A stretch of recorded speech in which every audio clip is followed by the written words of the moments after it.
My fellow Americans, 4 years ago, we launched a great national effort to rebuild our country, to renew its spirit, and to restore the allegiance of this government to its citizens. In short, we embarked on a mission to make America great again for all Americans. As I conclude my term as the 45th President of the United States, I stand before you truly proud of what we have achieved together. We did what we came here to do, and so much more. This week, we inaugurate a new administration and pray for its success in keeping America safe and prosperous. We extend our best wishes, and we also want them to have luck, a very important word. I'd like to begin by thanking just a few of the amazing people who made our remarkable journey possible. Most of all, I want to thank the American people. To serve as your president has been an honor beyond description. Thank you for this extraordinary privilege, and that's what it is, a great privilege and a great honor. We must never forget that while Americans will always have our disagreements, we are a nation of incredible, decent, faithful, and peace-loving citizens who all want our country to thrive and flourish and be very, very successful and good. We are a truly magnificent nation. All Americans were horrified by the assault on our Capitol. Political violence is an attack on everything we cherish as Americans. It can never be tolerated. Now more than ever, we must unify around our shared values and rise above the partisan rancor and forge our common destiny. 4 years ago, I came to Washington as the only true outsider ever to win the presidency. I had not spent my career as a politician, but as a builder looking at open skylines and imagining infinite possibilities. I ran for president because I knew there were towering new summits for America just waiting to be scaled. I knew the potential for our nation was boundless as long as we put America first. So I left behind my former life and stepped into a very difficult arena, but an arena nevertheless with all sorts of potential if properly done. America had given me so much, and I wanted to give something back. Together with millions of hardworking patriots across this land, we built the greatest political movement in the history of our country. We also built the greatest economy in the history of the world. It was about America first because we all wanted to make America great again. We restored the principle that a nation exists to serve its citizens. Our agenda was not about right or left. It wasn't about Republican or Democrat, but about the good of a nation, and that means the whole nation. With the support and prayers of the American people, we achieved more than anyone thought possible. Nobody thought we could even come close. We passed the largest package of tax cuts and reforms in American history. We slashed more job-killing regulations than any administration had ever done before. We fixed our broken trade deals, withdrew from the horrible Trans-Pacific Partnership and the impossible Paris Climate Accord, renegotiated the one-sided South Korea deal, and we replaced NAFTA with the groundbreaking USMCA. That's Mexico and Canada, a deal that's worked out very, very well. Also, and very importantly, we imposed historic and monumental tariffs on China, made a great new deal with China. But before the ink was even dry, we and the whole world got hit with the China virus. Our trade relationship was rapidly changing. Billions and billions of dollars were pouring into the U.S., but the virus forced us to go in a different direction. The whole world suffered, but America outperformed other countries economically because of our incredible economy and the economy that we built. Without the foundations and footings, it wouldn't have worked out this way. We wouldn't have some of the best numbers we've ever had. We also unlocked our energy resources and became the world's #1 producer of oil and natural gas by far. Powered by these policies, we built the greatest economy in the history of the world. We reignited America's job creation and achieved record low unemployment for African Americans, Hispanic Americans, Asian Americans, women, almost everyone. Income soared, wages boomed, the American dream was restored, and millions were lifted from poverty in just a few short years. It was a miracle. The stock market set one record after another, with 148 stock market highs during this short period of time, and boosted the retirements and pensions of hardworking citizens all across our nation. 401ks are at a level they've never been at before. We've never seen numbers like we've seen, and that's before the pandemic and after the pandemic. We rebuilt the American manufacturing base, opened up thousands of new factories, and brought back the beautiful phrase, made in the USA. To make life better for working families, we doubled the child tax credit and signed the largest ever expansion of funding for child care and development. We joined with the private sector to secure commitments to train more than 16 million American workers for the jobs of tomorrow. When our nation was hit with the terrible pandemic, we produced not one, but 2 vaccines with record-breaking speed, and more will quickly follow. They said it couldn't be done, but we did it. They called it a medical miracle, and that's what they're calling it right now, a medical miracle. Another administration would have taken 3, 4, 5, maybe even up to 10 years to develop a vaccine. We did it in 9 months. We grieve for every life lost, and we pledge in their memory to wipe out this horrible pandemic once and for all. When the virus took its brutal toll on the world's economy, we launched the fastest economic recovery our country has ever seen. We passed nearly $4 trillion in economic relief, saved or supported over 50 million jobs, and slashed the unemployment rate in half. These are numbers that our country has never seen before.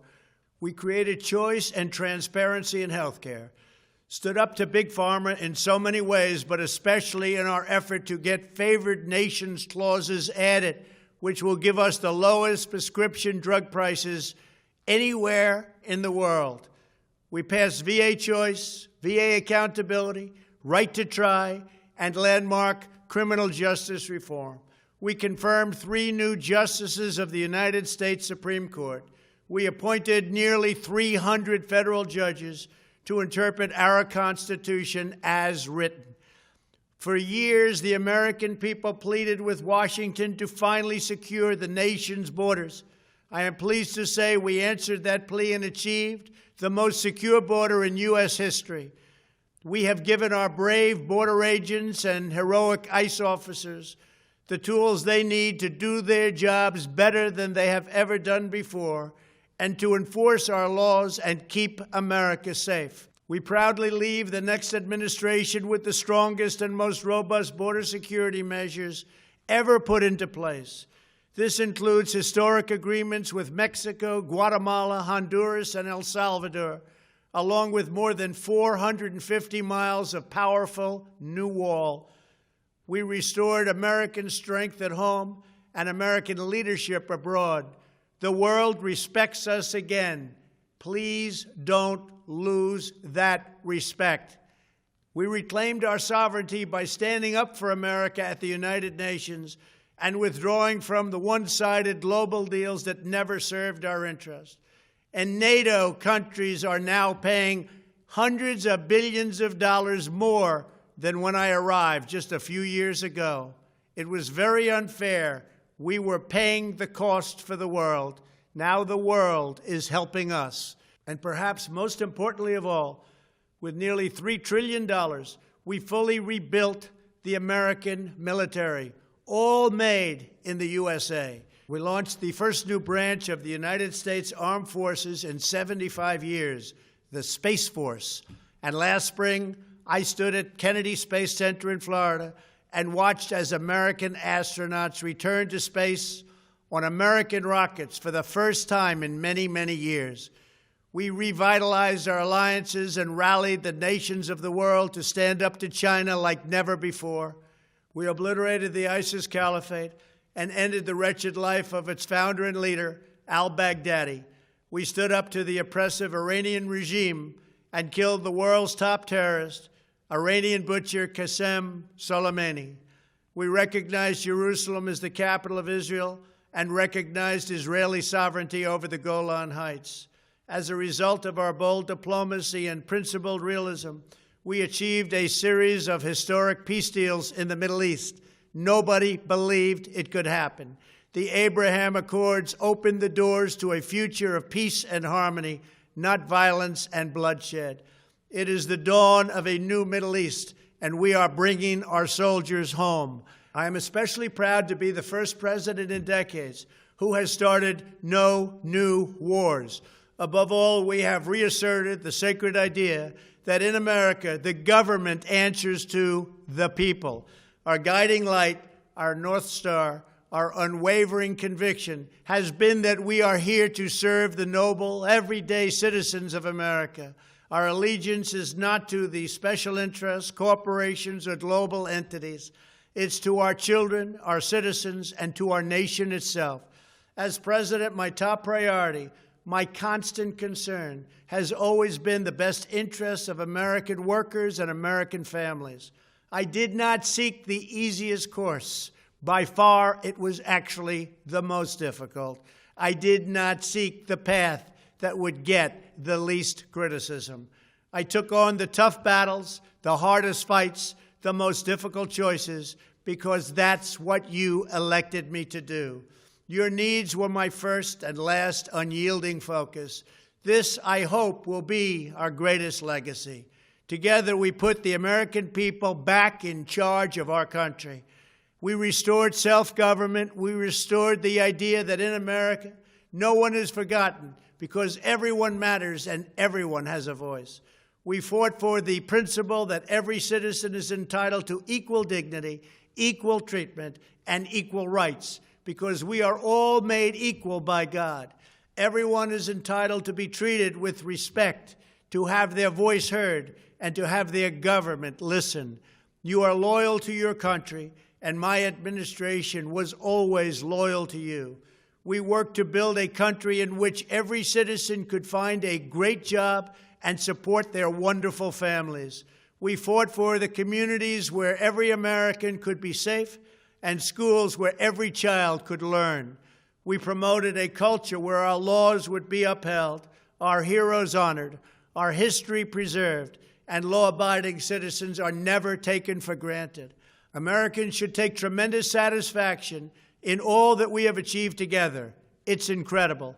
Now, as I leave the White House, I have been reflecting on the dangers that threaten the priceless inheritance we all share. As the world's most powerful nation, America faces constant threats and challenges from abroad. But the greatest danger we face is a loss of confidence in ourselves, a loss of confidence in our national greatness. A nation is only as strong as its spirit. We are only as dynamic as our pride. We are only as vibrant as the faith that beats in the hearts of our people. No nation can long thrive that loses faith in its own values, history, and heroes, for these are the very sources of our unity and our vitality. What has always allowed America to prevail and triumph over the great challenges of the past has been an unyielding and unashamed conviction in the nobility of our country and its unique purpose in history. We must never lose this conviction. We must never forsake our belief in America. The key to national greatness lies in sustaining and instilling our shared national identity. That means focusing on what we have in common, the heritage that we all share. At the center of this heritage is also a robust belief in free expression, free speech, and open debate. Only if we forget who we are and how we got here could we ever allow political censorship and blacklisting to take place in America. It's not even thinkable. Shutting down free and open debate violates our core values and most enduring traditions. In America, we don't insist on absolute conformity or enforce rigid orthodoxies and punitive speech codes. We just don't do that. America is not a timid nation of tame souls who need to be sheltered and protected from those with whom we disagree. That's not who we are. It will never be who we are. For nearly 250 years, in the face of every challenge, Americans have always summoned our unmatched courage, confidence, and fierce independence. These are the miraculous traits that once led millions of everyday citizens to set out across a wild continent and carve out a new life in the Great West. It was the same profound love of our God-given freedom that willed our soldiers into battle and our astronauts into space. As I think back on the past 4 years, one image rises in my mind above all others. Whenever I traveled all along the motorcade route, there were thousands and thousands of people. They came out with their families so that they could stand as we passed and proudly wave our great American flag. It never failed to deeply move me. I knew that they did not just come out to show their support of me. They came out to show me their support and love for our country. This is a republic of proud citizens who are united by our common conviction that America is the greatest nation in all of history. We are and must always be a land of hope, of light, and of glory to all the world. This is the precious inheritance that we must safeguard at every single turn. For the past 4 years, I have worked to do just that. From a great hall of Muslim leaders in Riyadh to a great square of Polish people in Warsaw, from the floor of the Korean Assembly to the podium at the United Nations General Assembly, and from the Forbidden City in Beijing to the shadow of Mount Rushmore, I fought for you, I fought for your family, I fought for our country. Above all, I fought for America and all it stands for, and that is safe, strong, proud, and free. Now, as I prepare to hand power over to a new administration at noon on Wednesday, I want you to know that the movement we started is only just beginning. There's never been anything like it. The belief that a nation must serve its citizens will not dwindle, but instead only grow stronger by the day. As long as the American people hold in their hearts deep and devoted love of country, then there is nothing that this nation cannot achieve. Our communities will flourish. Our people will be prosperous. Our traditions will be cherished. Our faith will be strong. And our future will be brighter than ever before. I go from this majestic place with a loyal and joyful heart, an optimistic spirit, and a supreme confidence that for our country and for our children, the best is yet to come. Thank you and farewell. God bless you. God bless the United States of America.